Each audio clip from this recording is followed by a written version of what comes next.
Entonces, hola. Primero, gracias a todos los que se quedaron. No los voy a aburrir con esta clase. Vamos a hacerlo muy parecido a código de urgencia. Vamos a hablar de pseudoanalgesia en el contexto de urgencia. Y como se dieron cuenta, esta clase está inserta en el módulo de vía aérea. Porque una cosa, ya dijimos, es lograr intubar al paciente y lo otro es qué hacemos después. Imagínense que estás de turno.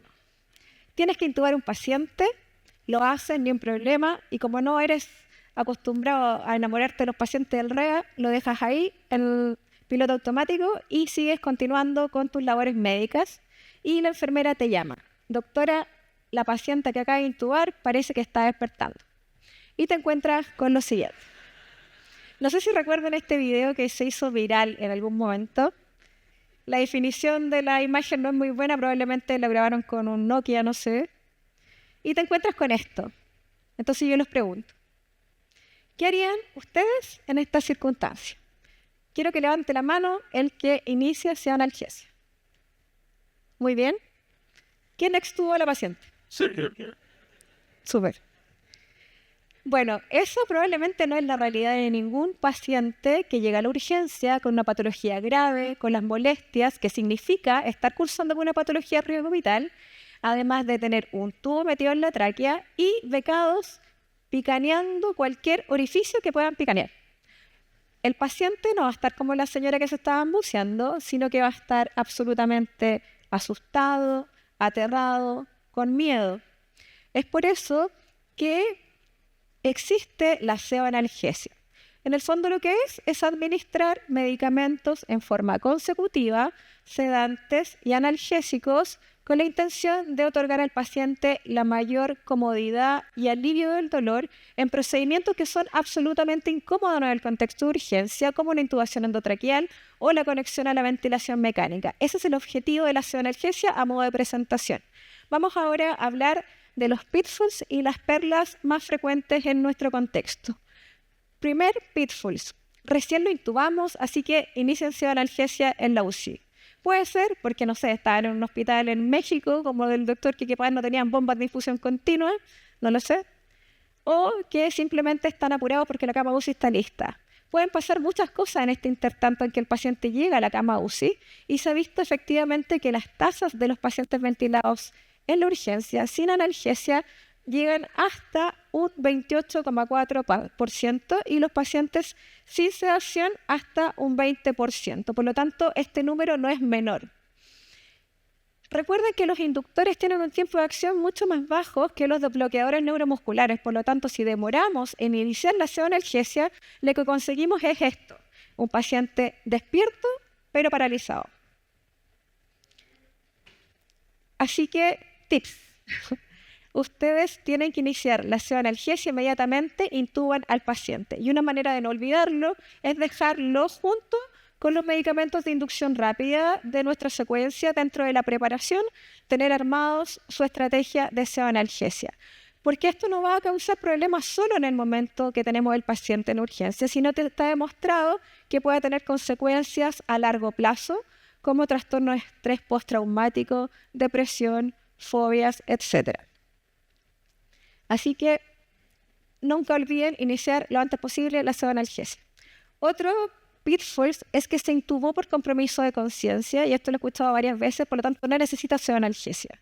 Otra justificación de no iniciarla es que, como viene por compromiso de conciencia, probablemente es algo neurológico, así que esperemos que se le pase el bloqueo para que lo vea neurología. Ya vimos en las charlas previas, ¿cierto?, que no podemos hablar de outcome neurológico dentro del contexto agudo, por lo tanto eso no tiene ningún sentido. Y recordemos también que el deterioro neurológico corresponde casi al 30% de los motivos por los cuales nosotros intubamos a los pacientes en urgencia. Esto implica patologías de riesgo vital graves, como hemorragias subaracnoideas, TEC graves, hemorragias intracraneanas e intoxicaciones. Así que imagínense estos pacientes como una hemorragia subaracnoidea, una obstrucción de tronco coronario izquierdo, sin pseudoanalgesia, y qué repercusión puede tener esto.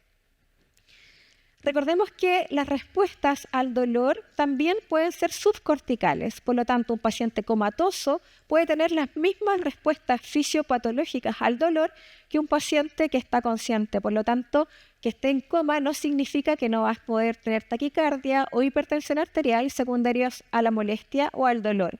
Recordemos un poco la fisiopatología, lo que causa esto a nivel de nuestro paciente. Primero, aumenta las catecolaminas con la consecuente aumento de la presión arterial, del volumen sanguíneo cerebral, aumento de la PIC y baja perfusión cerebral.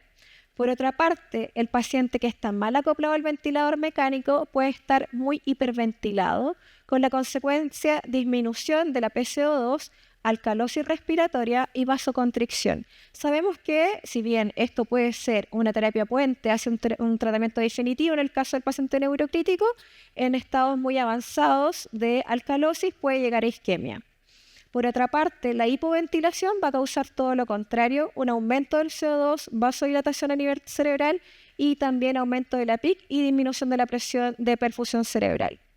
Un paciente que retorna a circulación espontánea post-reanimación cardiopulmonar, porque hemos hecho absolutamente todo lo que hoy hemos aprendido en las charlas, requiere sí o sí seoanalgesia. Eso con la finalidad, uno, de disminuir, ¿cierto?, la hipoxemia secundaria a la asincronía de la ventilación mecánica, disminuir también el consumo producto de la agitación, del dolor. Además, nos ayuda a llegar a la temperatura objetivo en el manejo de los cuidados postparo. Por lo tanto, como tips siempre, paciente comatoso debe ir a ventilación mecánica y seoanalgesia. Otro pitfalls bastante frecuente, y de repente caemos en la comodidad también en los servicios de urgencia, mientras más sedado, mejor. O sea, nos olvidamos de la señora Juanita que dejamos intubar, SAS 1 a escalón 12. Como receta de cocina. Eso está demostrado que empeora el pronóstico de los pacientes y la sedación profunda en urgencia es bastante frecuente, según los estudios hasta un 64%. Y está demostrado que esta sedación profunda, hablamos de escalas de RASS de -3 a -5 y SAS 2 o 1, dentro incluso las 24 horas de iniciada la seoanalgesia, es un factor independiente de mortalidad a largo plazo y aumento obviamente del tiempo de ventilación mecánica en la UPC. Por lo tanto, lo que hacemos en la urgencia sí importa, las primeras horas sí importan y nuestro objetivo siempre debe ser el nivel de sedación más bajo posible dentro de lo posible. Sabemos que la condición de seoanalgesia va a variar de acuerdo a las patologías y existen un grupo de patologías muy conocidas, ¿cierto?, que efectivamente requieren que nuestro paciente esté lo más sedado posible, pero son patologías muy específicas como el shock profundo, un distrés severo, un paciente con aumento de la PIC o hipertensión abdominal o en estatus convulsivo, pero son solo este tipo de patologías. Y el resto debe buscarse, por lo tanto, siempre en los niveles de sedación más ligeros. Otro pitfall, paciente hipotenso, no lo sedemos, le vamos a quitar la adrenergia, ¿cierto? Lamentablemente, obviamente, las patologías del paciente, la ventilación mecánica, la presión positiva y la polifarmacia que vamos a administrar a nuestro paciente van a hacer que nuestro paciente empeore su hipotensión. Y eso está demostrado, la hipotensión preintubación y postintubación se asocia a menor posibilidad de que este paciente reciba una seoanalgesia adecuada. ¿Cuál debiera ser nuestro enfrentamiento en este caso? Primero, no echarle la culpa a la seoanalgesia como causa de esta hipotensión. Siempre tenemos que ir a ver si nuestro paciente está adecuadamente reanimado o si requiere alguna otra intervención para mejorar esa perfusión. Puede ser que el paciente esté haciendo un neumotórax a tensión, que esté taponado, que requiere hemoderivados, que requiere inicio de droga vasoactiva. En relación a la sedación, tenemos que estar evaluando continuamente los niveles de sedación y analgesia, viendo si nuestro paciente está muy pasado en la escala e ir bajando de acuerdo a los criterios que establecimos previamente, el menor nivel de sedación y analgesia dentro de lo posible. Vamos ahora con las perlas, las cosas que sí o sí tenemos que ir a enfocar. Primero, analgesia free sedation. Este es un concepto que lo que promueve es hacer el mayor uso de los analgésicos con la finalidad de reducir el uso de los inductores, que sabemos que tienen muchos efectos adversos y ya mencionamos que se asocian también a mortalidad, aumento de la prolongación de la ventilación mecánica. Y por eso que actualmente hablamos más de analgosedación más que de pseudoanalgesia, haciendo énfasis primero a los analgésicos. Utilizar analgesia multimodal. Siempre nuestro caballito de batalla son los opioides, son súper rápidos de actuar, son muy potentes y tienen pocos efectos adversos a nivel de la función plaquetaria y renal. Por lo tanto, sí o sí va a ser como nuestra piedra angular. Sin embargo, no están exentos también de efectos adversos. Por lo tanto, siempre debemos tratar de optar por otras herramientas que tengamos a mano, por ejemplo, el uso de paracetamol, medicamentos, agentes neuropáticos, la ketamina, y en pacientes con mucho dolor, por ejemplo, pacientes politraumatizados, con fracturas, etcétera, los bloqueos regionales también pueden ser una herramienta de utilidad. Y lo otro es tener un enfrentamiento anticipado hasta ante maniobras que pudieran causar mayor dolor en nuestros pacientes o mayor incomodidad. Es decir, podemos por ejemplo, tener un paciente intubado en el contexto de urgencia para realizar una endoscopia digestiva, está con pseudoanalgesia, está dormido, podemos pensar que ya, está, ¿cierto?, como en piloto automático, pero debíamos ir a prevenir estas molestias que va a causar el procedimiento y hacer un refuerzo de la analgesia previo a ello. Lo mismo con la inserción de líneas, catéteres venosos o un drenaje de un neumotórax, por ejemplo. Otra perla es elegir sedantes no benzodiazepínicos.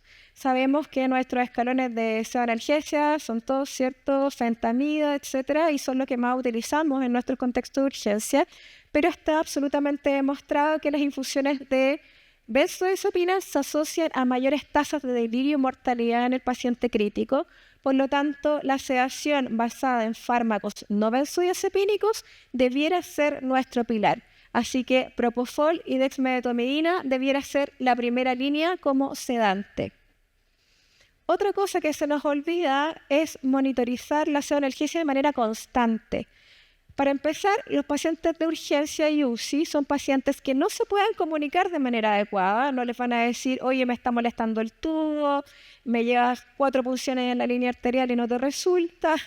Entonces, pacientes que no se comunican, que no hablan y más encima tampoco se pueden mover.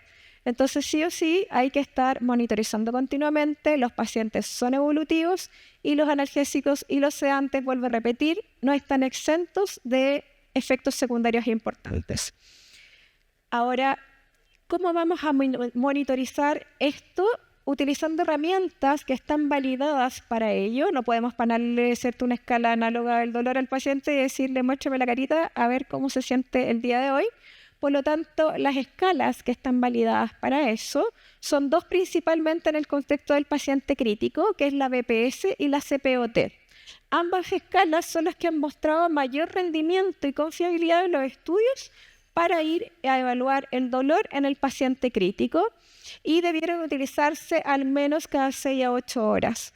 Recordar también que cuando nosotros administramos un medicamento con fines analgésicos, la evaluación va a depender si esto lo administramos endovenoso o enteral.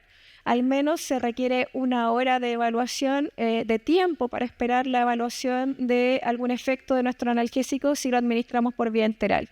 En relación a la sedación, hay 2 escalas que están validadas para ello, que son las más utilizadas en el contexto de urgencia también, que son la escala RASS y SAS de pseudoanalgesia, y son las que tienen mejores resultados en los estudios clínicos.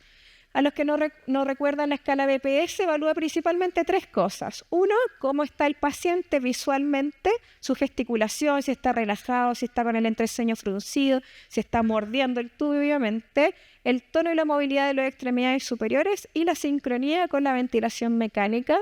La escala CPOT es más o menos similar, pero agrega la vocalización. Y la escala de pseudoanalgesia, que es la que más utilizamos en el contexto de urgencia, es la escala de SAS.